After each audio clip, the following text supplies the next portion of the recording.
اشہد ان لا الہ الا اللہ وحدہ لا شریک لہ واشہد ان محمدا عبدہ ورسولہ اما بعد فاعوذ باللہ من الشیطان الرجیم بسم اللہ الرحمن الرحیم۔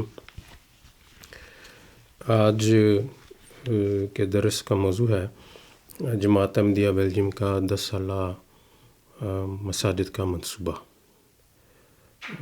لسجد إلى الدرس aujourd'hui c'est projet des mosquées de Jamaat Belgium pour les prochains 10 ans.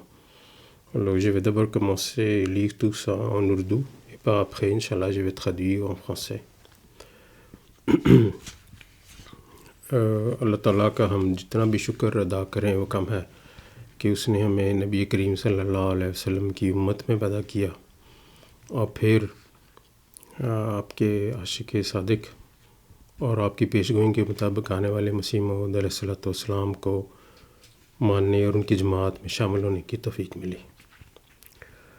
اور جیسا کہ میں نے ذکر کیا کہ آج کے درس کا موضوع جماعت احمدیہ بیلجیم کا اگلے 10 سال کا مساجد کا منصوبہ۔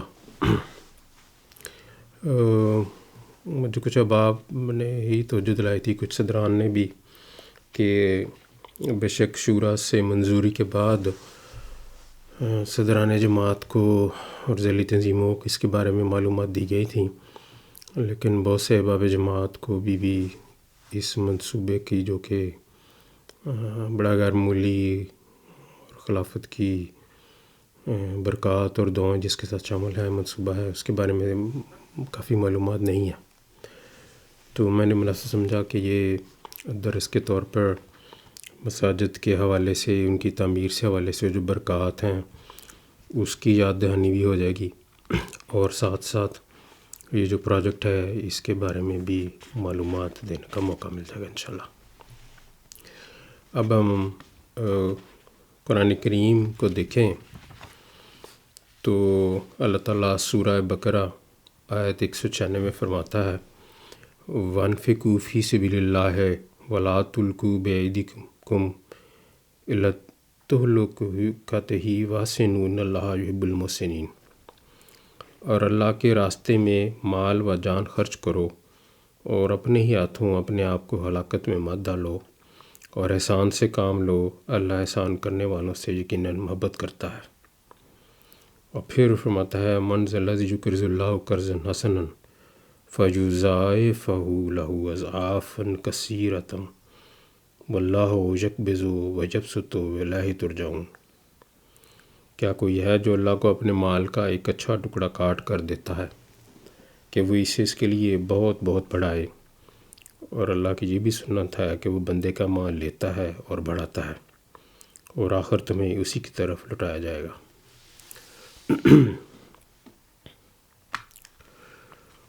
قرآن کریم میں جو بیت اللہ کی تعمیر نو کا مضمون بیان ہوا ہے، حضرت ابراہیم علیہ الصلوۃ والسلام اور حضرت اسماعیل کے ہاتھوں، وہ حضرت خلیفۃ المسیح صلی اللہ علیہ وسلم رحمہ اللہ نے اپنے 1967 کے کچھ خطبات کا سلسلہ ہے جس میں اس کو بڑی تفصیل سے بیان کیا ہے، اور آپ نے فرمایا ہے کہ یہ 19 فیوز اور برکات ہیں جو اللہ تعالیٰ کے گھر کی تعمیر بیت اللہ کی خاص طور پہ سے وابستہ ہیں، اور یہ عظیم شان مضمون باندھا ہے آپ نے کہ ہر لفظ کے ساتھ ایک مضمون اور برکات وابستہ ہیں۔ اور حضرت صلی اللہ علیہ وسلم کی زندگی بھی ہم دیکھیں کہ جو 13 سالہ مکہ میں تکلیفوں اور مصیبتوں کا دور ہے، اس کے بعد جیسے ہی ہجرت ہوتی ہے اور آپ مدینہ میں تشریف لاتے ہیں اور قدر امن نصیب ہوتا ہے، لیکن ساتھ ہی ساتھ آپ کو اندازہ ہوتا ہے کہ مکہ والے کسی صورت میں اس دشمنی سے اور اللہ تعالیٰ کے دین سے جو بغض اور نعت ہے اس کو چھوڑنے والے نہیں، اور آپ کو رستے میں بھی فالو کرنے کے لیے لوگ پیچھے لگائے اور ان کو انعام و کرام کے وعدے دیے کہ جو محمد صلی اللہ علیہ وسلم کو زندہ یا مردہ حالت میں لائے گا اس کو اس طرح کے انعامات دیے جائیں گے. بہت سے واقعات ہیں جن کو ہم تاریخ میں پڑھتے ہیں. تو بجائے اس کے کہ مدینہ میں آ کر آپ تحریک کرتے، کوئی حفاظت کے لیے، اپنی حفاظت کے لیے کوئی قلعہ بنایا جائے، کوئی فوراً فوج بنائی جائے، ہتھیار خریدے جائیں، آپ نے سب سے پہلے مسجد نبوی کے لیے جگہ ڈھونڈنی شروع کی، اور اپنے اولین کاموں میں اس کو یہ اولت دی کہ مسجد نبوی کے لیے جگہ ڈھونڈی گئی، اس کو خریدا گیا اور اس کی تعمیر کا آغاز ہوا. اور جو مسلمانوں کے مالی حالات کے اس کے مطابق وہ سادہ سی مگر عظیم الشان تمام برکتوں کا سرچشمہ وہ مسجد نبی پھر تیار ہو گئی. اب حضرت مسیح موعود علیہ السلام کے اگر ہم زمانے میں آئیں تو ہم دیکھتے ہیں کہ حضرت مسیح موعود علیہ السلام کے والد ماجد حضرت مرزا غلام مرتضیٰ صاحب نے اپنی خریدی ہوئی ایک زمین جو کہ قادیان شہر کے عین وسط میں تھی، وہاں پہ مسجد تعمیر کروائی. حالانکہ اس زمانے میں لوگ کہتے تھے، ان کو حیرانگی ہوتی تھی کہ چھوٹا سا گاؤں ہے اور کیا ضرورت ہے کہ اتنی بڑی مسجد بنوا رہے ہیں. وہ دیکھیں ان کو کیا اندازہ تھا کہ مستقبل میں یہ چھوٹا سا جو ٹاؤن ہے، چھوٹا سا گاؤں ہے، اور یہ جو مسجد ہے اس کی کیا عالمی اہمیت ہو جائے گی. وہ پوری دنیا سے لوگ یہاں آئیں گے اور خواہش کریں گے کہ وہ اس مسجد میں بھی نماز ادا کریں. حضرت مسیح موعود علیہ السلام نے فرمایا ہے کہ جہاں تم اسلام کی ترقی دیکھنا چاہتے ہو وہاں مسجد بنا دو. اور آپ کی زندگی میں اور آپ کے بعد بھی خلفاء کے زمانے میں جو اسلام کی ترقیات کے جو مشن ہیں اور حضرت صلی اللہ علیہ وسلم کے جھنڈے کو بلند کرنے کا جو کام ہے وہ جاری رہا. اور بعد کے خلفاء کے زمانے میں بھی نہ صرف انڈیا بلکہ دوسرے ممالک میں مساجد بنانے کا آغاز ہوا، جس میں از خلیفۃ المسیح ثانی کے زمانے میں آپ کو پتہ ہے کہ لنڈن کی مسجد، اور اس غربت میں بھی آپ نے جو تحریک کی تو یقین نہیں آتا کہ کیسے وہ اس زمانے میں 1,00,000 روپیہ اکٹھا کر لیا گیا.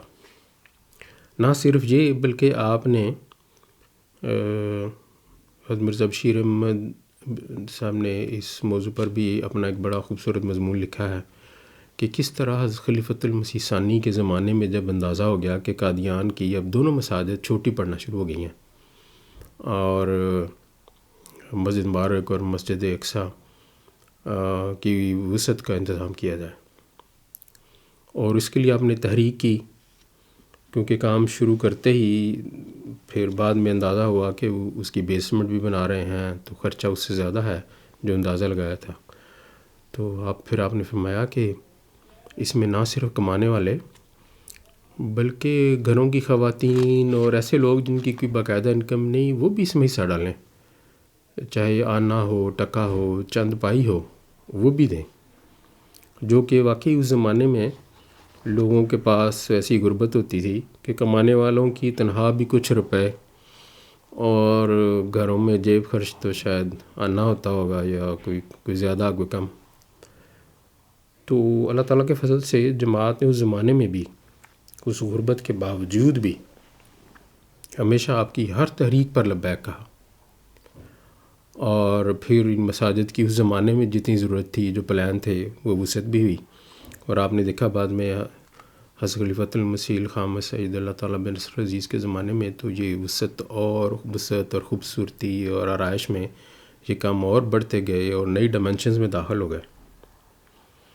اور وقت کے ساتھ ساتھ تمام خلفاء کی قیادت میں جماعت احمدیہ کو پوری دنیا میں، یورپ ہو، امریکہ ہو، افریقہ ہو، جزائر ہوں اور ایشیا ہو وہاں مساجد بنانے کی توفیق مل رہی ہیں، اور ہم ہر سال جلسے کی تقاریر اور اس کے علاوہ بھی دیکھتے ہیں کہ حضور انور اید اللہ تعالیٰ بنصر العزیز کو بنفس نفیس ایک بہت بڑی تعداد مساجد کے سنگ بنیاد یا ان کے افتتاحوں کی تھی توفیق ملی. تو یہ اس زمانے میں یہ کام بہت تیز ہو گیا مساجد بنانے کا. وہی جو قرآن کریم کی روح ہے اور حضرت صلی اللہ علیہ وسلم کا نمونہ ہے اور حضرت مسیح موعود علیہ السلام کی رہنمائی کے اللہ تعالیٰ کے دین کی ترقی اس کے گھروں سے وابستہ ہے. ہم انسان اپنے گھر سینکڑوں بنا لیں کسی قصبہ میں، جب تک وہاں خدا کا گھر نہ بنایا جائے دین کے کام اس طرح نہیں ہو سکتے، نہ تربیت کے، نہ اشاعت کے، نہ تبلیغ کے، نہ اصلاح کے، نہ اللہ تعالیٰ سے تعلق کے. تو یہ کام اب اس دور میں تو آپ سب کو پتہ ہے کہ یہ عظیم الشان ڈائمنشنز اختیار کر گیا.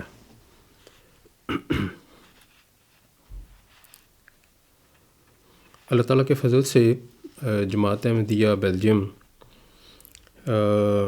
میں بھی حضرت خلیفۃ المسیح رابع رحمہ اللہ نے 1990 کی دہائی میں یہاں تحریک فرمائی تھی کہ اپنی مسجد کی بنیاد کے لیے جماعت بیلجیم فنڈز اکٹھے کرنے شروع کرے. تو اللہ تعالیٰ کے فضل سے جماعت شروع میں تو چھوٹی تھی اور مالی کوشش بھی اتنی نہیں تھی، پھر بھی لوگوں نے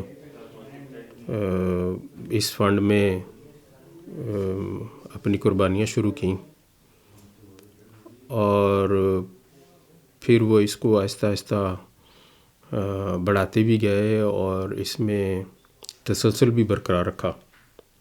اور اس طرح خاموشی سے یہ جذبہ، یہ دعائیں اور یہ فنڈز ہیں، سارا کچھ ساتھ ساتھ اکٹھا ہوتا رہا اور بڑھتا رہا.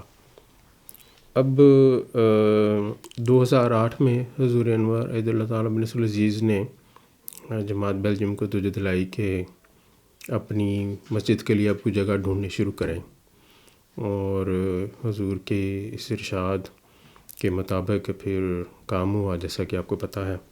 اور اللہ تعالیٰ کے فضل سے مختلف جگہیں ڈھونڈتے ڈھونڈتے جلد ہی جو برسل شہر میں عموماً خواہش تھی، عموماً یہ جگہ ملتی بھی نہیں تھی بڑی، تو ایک زمین کا ٹکڑا اکل میں ملا جس کو حضور انور رضی اللہ تعالیٰ بنصر العزیز نے اس کا وزٹ کیا اور منظوری عطا فرمائی کہ اگر یہ ملتا ہو تو اس کو لے لیا جائے.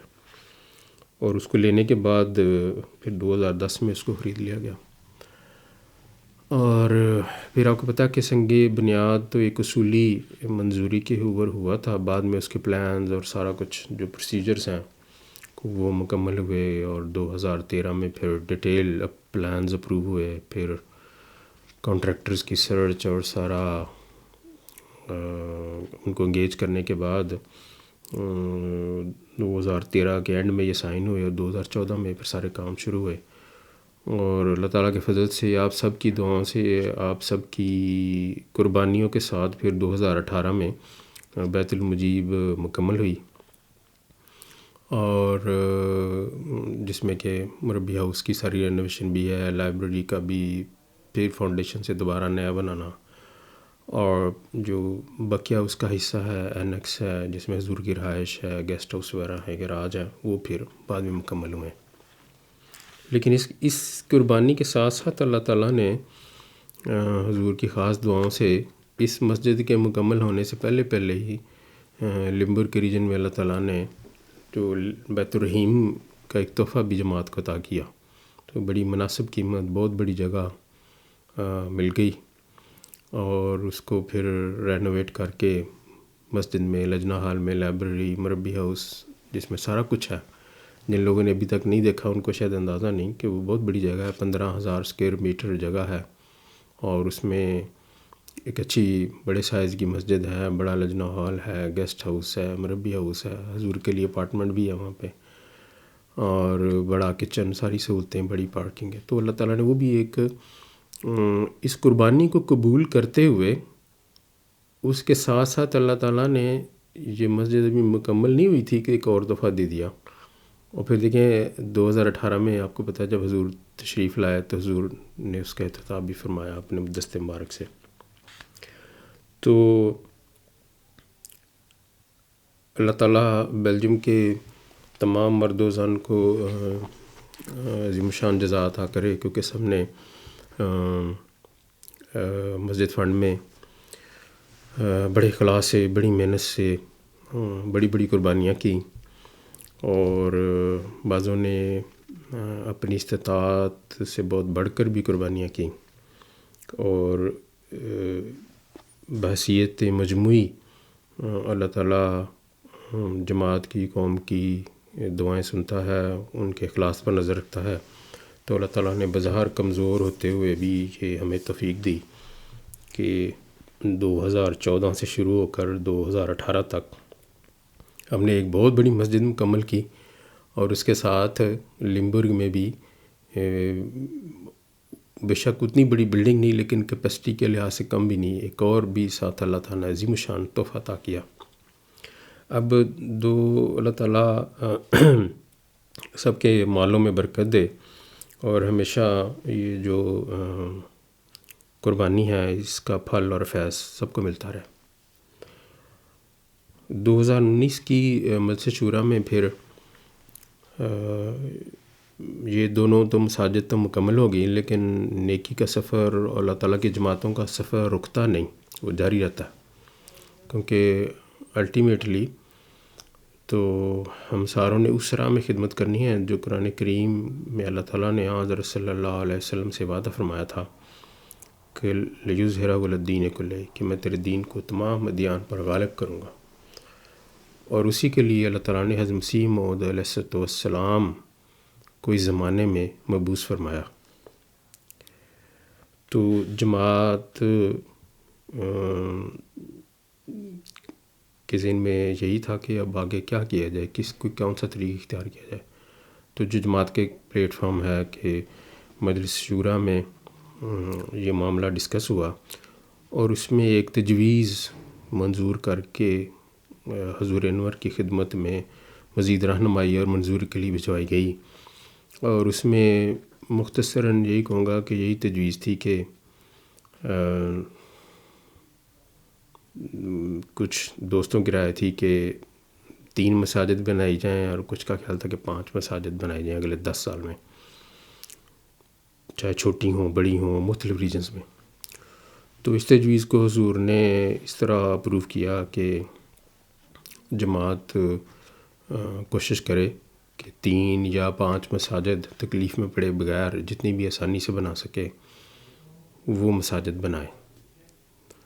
پھر اس کی تفصیلی امپلیمنٹیشن کے لیے حضور سے 2 کمیٹیز اپروو ہوئیں. اس میں ایک کمیٹی جس کا کام مساجد کے لیے جگہیں دیکھنا، ڈھونڈنا، ریسرچ کرنا، اور اس سے متعلقہ جتنا جو پروسیجر کا کام ہے وہ کرے. اور دوسری جیسے ہمیشہ پہلے سے بھی قائم تھی، ایک مسجد فنڈ کمیٹی بھی قائم ہوئی، تاکہ وہ صرف توجہ رکھے کہ جو پروجیکٹ پلان بنایا گیا ہے آخر یہ پیسے سے ہی بننی ہیں چیزیں، کہ کیا کیلکولیشن ہے، کتنا پیسہ چاہیے، وہ کیسے اکٹھا ہوگا. تو دوسری مسجد فنڈ کمیٹی تھی جس کی اپنی میٹنگ میں پھر حضور کی خدمت میں یہ سفارش بھیجی گئی کہ ہمارا خیال ہے کہ ذیلی تنظیموں کو بھی اس میں شامل کیا جائے، برکت کی خاطر بھی اور موٹیویشن کے لیے بھی. اور جیسے میں نے آپ کو خلیفۃ المسیح ثانی کا حوالہ بھی دیا کہ آپ نے دیکھیں اس زمانے میں غربت کے باوجود بھی سب کو کہا کہ آمد ہے یا نہیں اس مسجد کے کام میں شامل ہوں.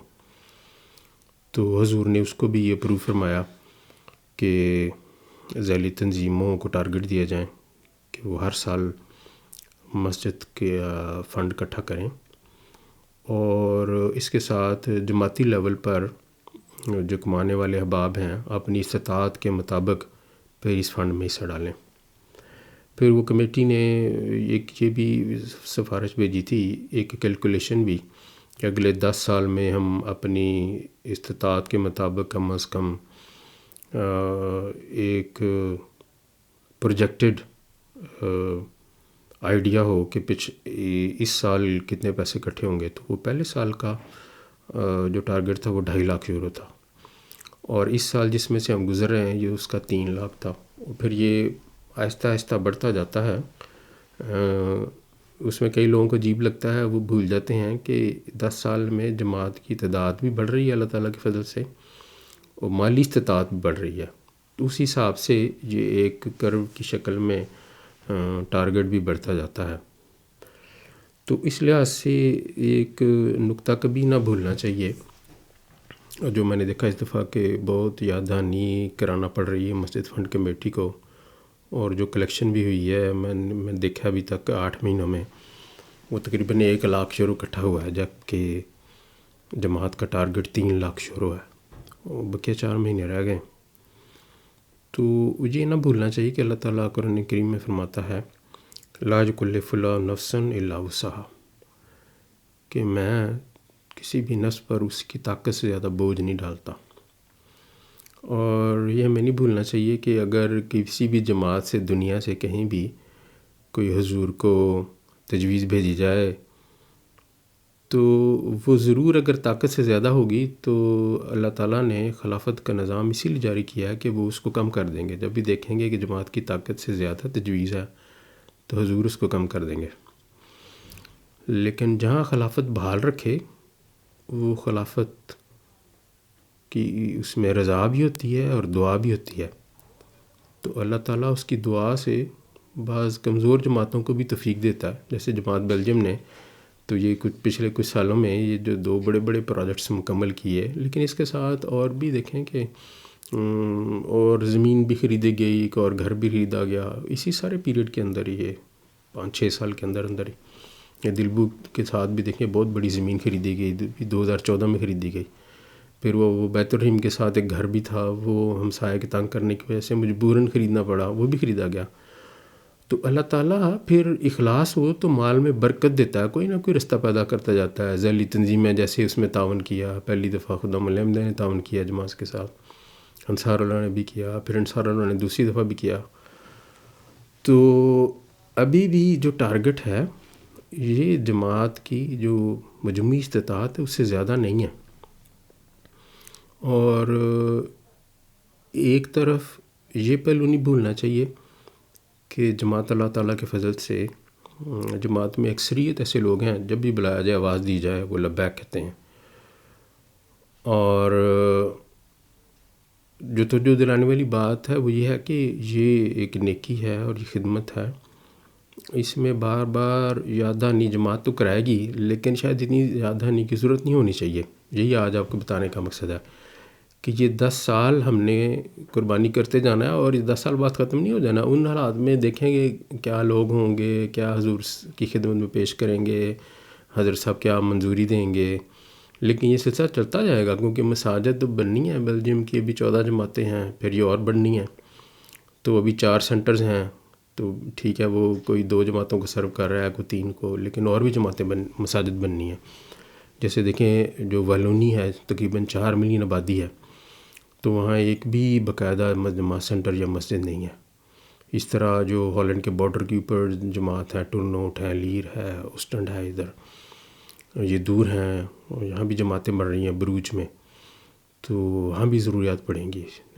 تو یہ سلسلہ تو جاری رہے گا 10 سال کے بعد بھی. لیکن میں جو کہنا چاہتا ہوں یہ ہے کہ اس کو یہ نہ سمجھا جائے کہ یہ کوئی بوجھ آ گیا ہے ہمارے اوپر، بلکہ قرآن کریم سے اور حضرت صلی اللہ علیہ وسلم کی حدیث سے بھی ہمیں اندازہ ہوگا کہ یہ خدا تعالیٰ کا احسان ہے جو قربانی کی طرف ہمیں لے کر جائے. خلیفۃ المسیح ثانی نے ایک بڑا عظیم شان نقطہ بیان کیا ہے جو قربانی کا ہے.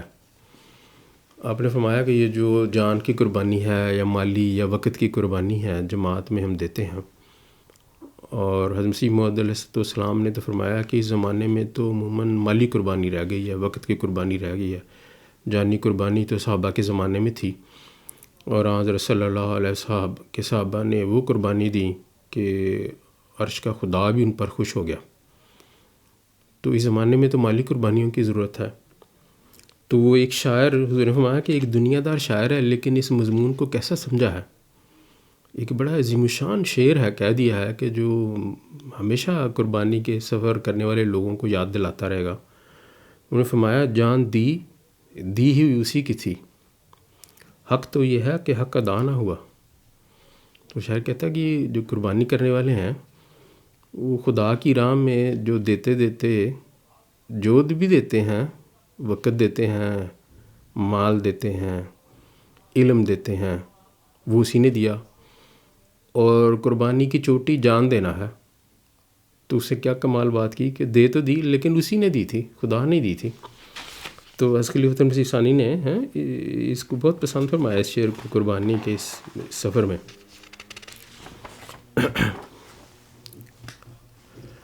حضرت صلی اللہ علیہ وسلم نے ایک دفعہ صحابہ کی مجلس میں ان سے مخاطب ہو کر فرمایا تم میں کوئی ایسا بھی ہے جسے اپنے بعد میں ہونے والے وارث کا مال اپنے مال سے زیادہ عزیز اور پیارا ہو؟ صحابہ نے عرض کیا یا رسول اللہ صلی اللہ علیہ وسلم، ہم میں سے کوئی بھی ایسا نہیں جسے اپنا مال زیادہ پیارا نہ ہو.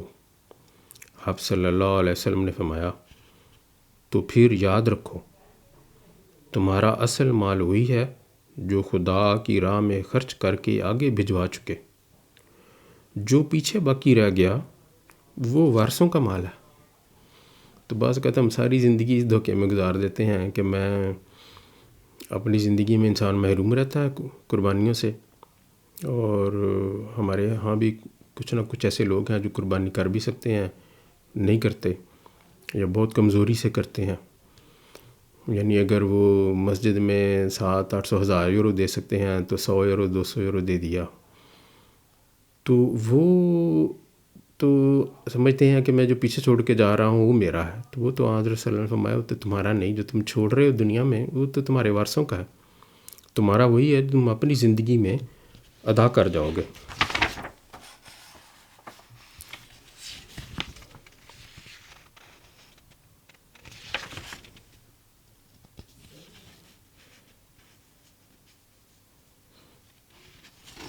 حضرت مسیح موعود علیہ السلام نے جو مضمون ہے، کیونکہ آپ کے زمانے میں بھی نبی کریم صلی اللہ علیہ وسلم کے زمانے کی طرح اسلام کی خدمات کے لیے بڑی ضروریات پیش آئیں، تو آپ نے اس موضوع پر بہت واضح دفعہ روشنی ڈالی اور تحریکات کیں.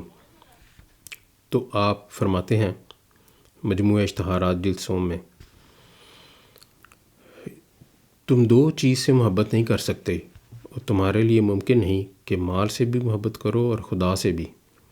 اگر کوئی تم میں سے خدا سے محبت کر کے اس کی راہ میں مال خرچ کرے گا تو میں یقین رکھتا ہوں کہ اس کے مال میں بھی دوسروں کی نسبت زیادہ برکت دی جائے گی، کیونکہ مال خود نہیں آتا بلکہ خدا کے ارادہ سے آتا ہے. بس وہ جو شخص خدا کے لیے حصہ مال کا چھوڑتا ہے وہ ضرور اسے پائے گا، لیکن جو شخص مال سے محبت کر کے خدا کی راہ میں وہ خدمت بجا نہیں لاتا جو بجا لانی چاہیے تو وہ ضرور اس مال کو کھوئے گا. یہ مت خیال کرو کہ مال تمہاری کوشش سے آتا ہے بلکہ خدا تعالیٰ کی طرف سے آتا ہے، اور یہ مت خیال کرو کہ تم کو حصہ مال کا دے کر یا کسی اور رنگ سے کوئی خدمت بجا لا کر خدا تعالیٰ اور اس کے فرستادے پر کچھ احسان کرتے ہو، بلکہ یہ اس کا احسان ہے کہ تمہیں اس خدمت کے لیے بلاتا ہے. دیکھیں حضور نے بہت ہی واضح رنگ میں یہ فرما دیا کہ یہ ہمارے اوپر خدا کا احسان ہے کہ وہ اس بہانے سے ہم کسی نہ کسی تحریک کے ذریعے ہم اللہ تعالیٰ کی راہ میں قربانی کرتے ہیں، ورنہ وہ مال تو کھایا پیا جاتا ہے، ختم ہو جاتا ہے، ضائع ہوتا رہتا ہے.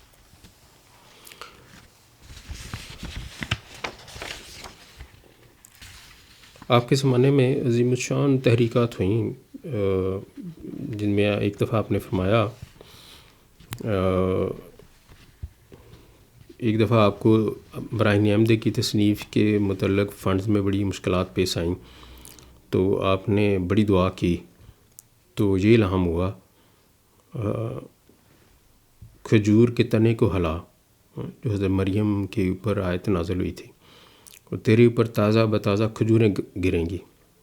چنانچہ سلام کے بعد حضور السلام نے مالی معاونات کی تحریک کی تو اللہ تعالیٰ نے ایسے سامان فرمایا کہ خدا تعالیٰ کے فضل سے یہ کتاب شائع ہوئی جس کے اشاعت اسلام کی فتح کی بنیاد رکھی گئی، اور جتنے لوگوں نے اس میں عظیم الشان قربانی کی حضور نے ان کے نام اپنی کتاب میں درج کیے اور فرمایا میں ان صحابوں کی اعانتوں سے ایسا ممنون ہوں کہ میرے پاس وہ الفاظ نہیں کہ جن سے ان کا شکر ادا کر سکوں۔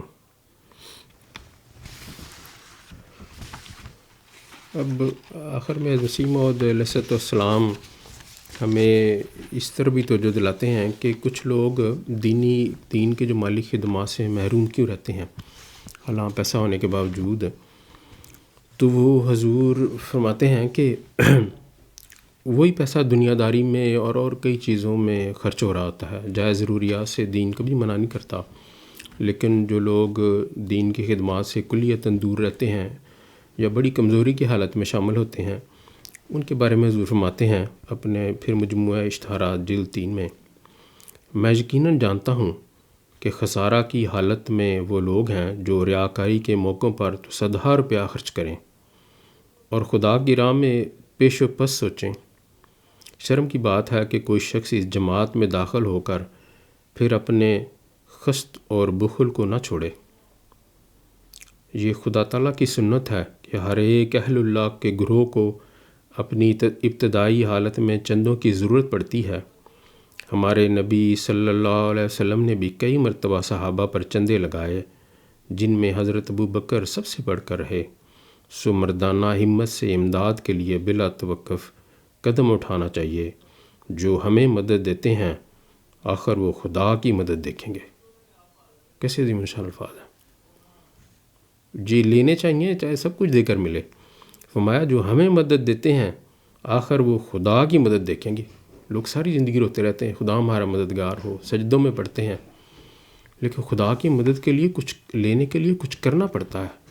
خدا تعالیٰ انسان سے چاہتا ہے کہ وہ بھی کچھ کرے۔ اب دیکھیں کہ خدا تعالیٰ کے کیسے عظیم الشان احسان ہے ہم پر کہ ہمیں ایک تو مسیح موعود علیہ السلام کی جماعت میں شامل ہونے کی سعادت بخشی، عظیم الشان احسان۔ پھر جو پرسیکیوشن کی وجہ سے ہجرت کے سامان پیدا ہوئے اور ہم پر دینی آسانیاں کی ان ملکوں میں لا کے، اور مالی فراخی بھی عظیم الشان ادا کی کہ جو 2-3-4 ہزار روپیہ کماتے تھے وہ اب اتنے پیسے یورو میں کماتے ہیں، ہم سارے گواہ ہیں۔ تو پھر جو حضور نے فرمایا کہ یہ بڑا افسوسناک ہے کہ پھر بعض لوگوں کا یہ ایٹیچیوڈ ہو کہ جب بھی جماعت کی طرف سے کوئی تحریک ہو، حالانکہ حضور نے فرمایا کہ یہ انبیاء کی طرف سے ہمیشہ ان کے ماننے والوں کو تحریک ہوتی ہے، اور یہ پھر موضوع بہت لمبا ہے، میں اس میں نہیں جانا چاہتا کہ وہ اس کے ذریعے سے ان کو پاک کرے، ان کی برائیاں ان سے دور کرے، ان کو امن دے، خدا کی قربت میں بڑھائے، ان کا تزکیہ ہو۔ تو وہ دنیا میں تو بہت پیسہ خرچ کرتے ہیں، لیکن خدا کی راہ میں پھر جیسے اب ہم نے حساب لگایا تھا کہ اگر ذیلی تنظیم میں بھی لوگوں سے حصہ ڈلوائیں اور فیملی ہیڈ کے طور پر جن پر اللہ تعالیٰ کے فضل ہیں وہ غیر معمولی قربانی کرنے والے ہیں، بیلجیم میں بہت بڑی تعداد ہے، لیکن ہمارا فرض ہے ان کو بھی توجہ دلائیں کہ جو استطاعت رکھتے ہوئے اس سے محروم ہیں، تو اگر کوئی 100 یورو اس نے دینا ہو، 100 گھر میں کسی نے دینا ہو، 200-300 آپ دینا ہو، تو ہم نے کئی دفعہ حساب لگایا کہ جو منیمم بھی قربانی ہے 500-600 یورو سال کا ہے، اور بیلجیم میں اگر دیکھا جائے تو ہم ایوریج جو فیملی ہیں کچھ کمزور بھی ہوں گی، کچھ بہت اعلیٰ مالی معیار پہ ہوں گی کہ وہ 22-24 ہزار یورو سے لے کے اگر 1-2 بچے بھی ہوں، جاب لیس بھی ہو، تو 25-30 ہزار سالانہ آمد جاتی ہے۔ اور اس میں مسجد فنڈ کے لیے اگر کہا جائے کہ ایک خادم 100 یورو دے یا 200 دے، جو جس کی آمد نہیں بھی اور جو کماتے ہیں ان کو تو دینا چاہیے، اور پھر لجنہ اپنی طرف سے جو بھی وعدہ جات ہیں ان کے وہ بھی پاکٹ منی کے اوپر ہے یا جو کماتی ہیں ان کے حساب سے کرتی ہیں، اور پھر جو کمانے والے مرد ہیں اپنی استطاعت کے مطابق دیں۔ تو اگر ساری فیملیز اس میں شامل ہوں تو ہم نے ایک دفعہ حساب لگایا تھا کہ 600-700 یورو اگر ایک فیملی دے سال میں، مہینے میں نہیں. تو یہ 2.5 لاکھ ہے یا 3 لاکھ کے جو ٹارگٹس ہیں ان کو حاصل کرنا مسئلہ کوئی نہیں. تو اس میں میری درخواست ہے کہ اس میں بار بار یاد دہانیوں کی طرف نہیں جانا چاہیے. اللہ تعالیٰ کی مدد ہم سارے چاہتے ہیں، اللہ تعالیٰ کی مدد حاصل ہوتی ہے اس کی طرف قدم بڑھانے سے، قربانی کرنے کے. اس نے ہمیں دیا. ہم جن مالی حالات میں تھے پاکستان میں یا انڈیا میں، بنگلہ دیش میں یا افریقہ میں، وہ بھی ہمیں پتہ ہے. اور جہاں میں وہ لے آیا ہے وہ ہمیں بھی پتہ ہے، اس کو بھی پتہ ہے. تو پھر ہم اگر اللہ تعالیٰ کی راہ میں بخل دکھائیں گے، کمزوری دکھائیں گے، تو یہ اللہ تعالیٰ کو راضی کرنے والی بات نہیں ہے. وہی خزانوں کا مالک ہے. اور ہم دیکھتے ہیں کہ بیلجیم میں ایک بڑی تعداد ہے جماعت کی جو قربانی کرتی ہے بلا عذر، بلا شکوہ. وہ کئی ہیں ان سے 1000 مانگے وہ 5000 آگے رکھ دیتے ہیں، کسی کو 5000 گئے وہ 20000 رکھ دیتے ہیں. لیکن ساروں کو اس میں شامل ہونا چاہیے. اسی میں ہماری کامیابی، ہماری فلاح ہے. اور اپنی اولادوں کو بھی اس قربانی کے رستے پہ چلانا چاہیے. کیونکہ حضرت مسیح موعود علیہ السلام نے فرمایا ہے کہ میرے پیارو، خدا کی راہ میں خدمت کا یہ آخری موقع ہے جو تمہیں دیا جاتا ہے. تم وہ آخری جماعت پیدا کی گئی ہو جو خدا کی راہ میں خدمت کر سکتی ہے. یہ میدان خالی ہے، دنیا کے لیے مر رہی ہے. تم خدا کے ہو جاؤ، اس کی راہ میں قربانیاں کرو. کتنا زبردست سودا ہے. اور پھر خدا تمہارا ہو جائے گا. جس کا خدا ہو جائے پھر اس کو اور کوئی چیز نہیں چاہیے، اس کو لوگوں سے کچھ مانگنے کی ضرورت نہیں، وہ اس کو خود ہی دیتا جاتا ہے. تو میری درخواست ہے کہ پھر صدران بھی اس حوالے سے لوگوں تک یہ پیغام پہنچائیں. مجھ سے جس حد تک ممکن تھا میں نے آپ کو جو بہت سارے پیپرز ہیں اکٹھے کر کے شارٹ کر کے بتا دیا کہ 10 سالہ مساجد منصوبہ کیا ہے، اور اسی کے ذریعے اشاعت اسلام ہو سکتی ہے. تو ہم نے مسجدیں بنانی ہیں انشاءاللہ ساری جگہوں پہ، ہر جماعت میں بنانی ہے آہستہ آہستہ. اس کے لیے سارے دعا بھی کریں. ہم صرف اپنے گھروں کے لیے دعا نہ کریں، ہم دعا کریں اللہ تعالیٰ ہمیں اچھی جگہ عطا کرے، ہم باقاعدہ مساجد بنا سکیں سارے مل کے. اور ان مساجد کی جو تیاری ہے ان کو بنانا ہے، اس میں مرد بھی شامل ہوں، عورتیں بھی شامل ہوں، بچے بھی شامل ہوں، بڑے بھی، بچیاں بھی شامل ہوں، تاکہ ساروں کو یہ جو رضا ہے اور جزا ہے وہ ملتی رہے انشاءاللہ. اللہ تعالیٰ ہمیں سب کو ان باتوں پر عمل کرنے کی توفیق عطا کرے. اعوذ باللہ من الشیطان الرجیم، بسم اللہ الرحمن الرحیم. Voilà, je vais essayer de résumer ce que je viens de terminer en ourdou.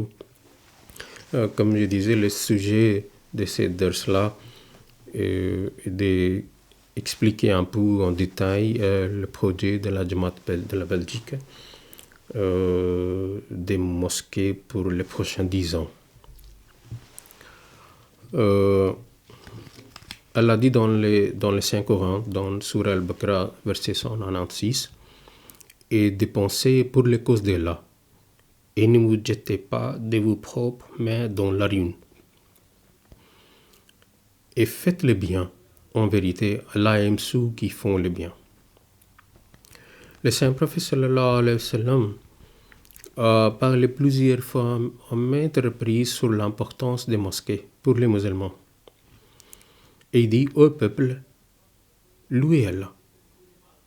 Quiconque construit une mosquée pour Allah, Allah le très haut construira une maison pour un tel dans le paradis.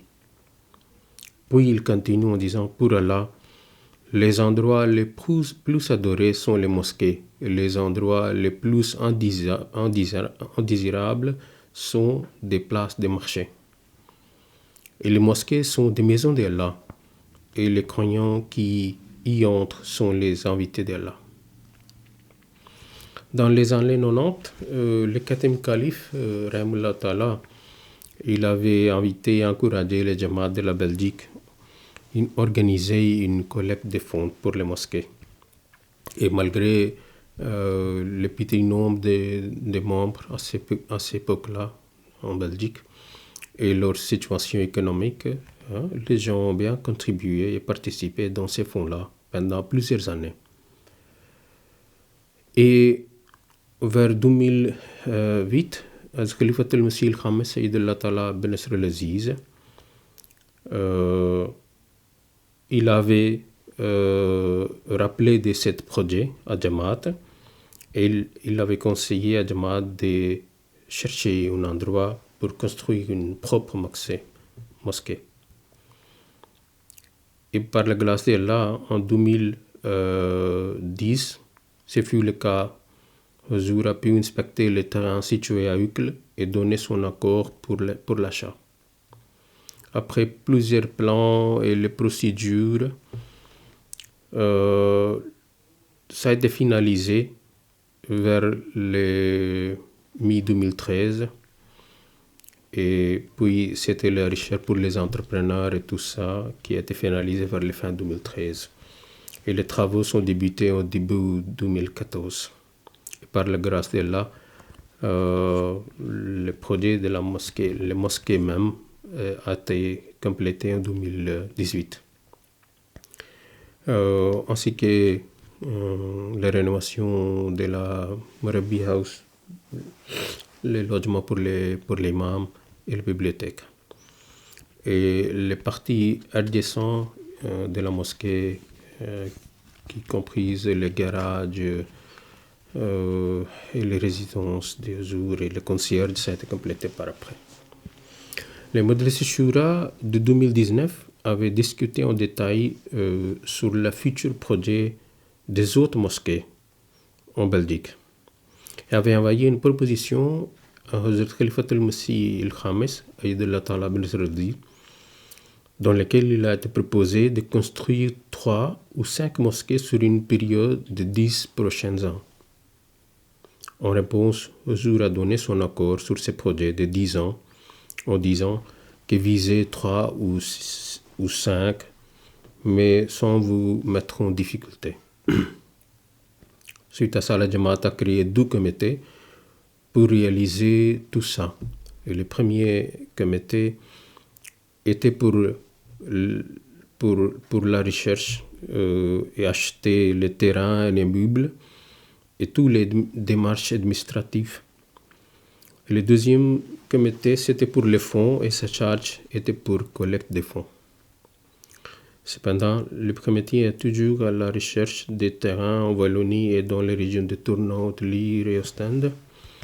Et on espère bien que le Jamaat va Inch'Allah trouver un endroit pour les futures mosquées dans toutes ces zones-là. D'autre côté, le plan du comité pour collecte des fonds, qui est aussi validé par Huzour, a commencé une collecte c'était de 250 000 le premier an et qui augmente progressivement sur les prochains 10 ans. Par exemple, nous, on est la 12e année et là, les prévisions est de collecte de 300 000 euros. Vu l'augmentation dans le nombre de Jamaat et le niveau financier aussi, Inch'Allah. Et voilà, les organisations auxiliaires comme la Jannah Khuddam, Ansar, y participent aussi. Et les enfants aussi, même ça peut être un petit montant, quelques euros, mais tout est bienvenu parce que le plus important c'est l'esprit derrière. Alors on demande tout le monde de prier et participer dans ce projet-là, qu'Allah nous aide de réaliser tout ce qui a été accordé par Huzour Ayyadullah Ta'ala bin Nasr al-Aziz. Et je disais que le Messie premier, il a dit, où vous voulez voir le progrès de l'islam, construis une mosquée là-bas, dans cette ville-là. Alors ça c'est le projet de la Jamaat, partout dans le monde, mais en Belgique aussi, à ce qui concerne ici à notre Jamaat, est de construire encore les mosquées. Dans la Wallonie, il n'y a aucune mosquée, et dans les autres villes aussi.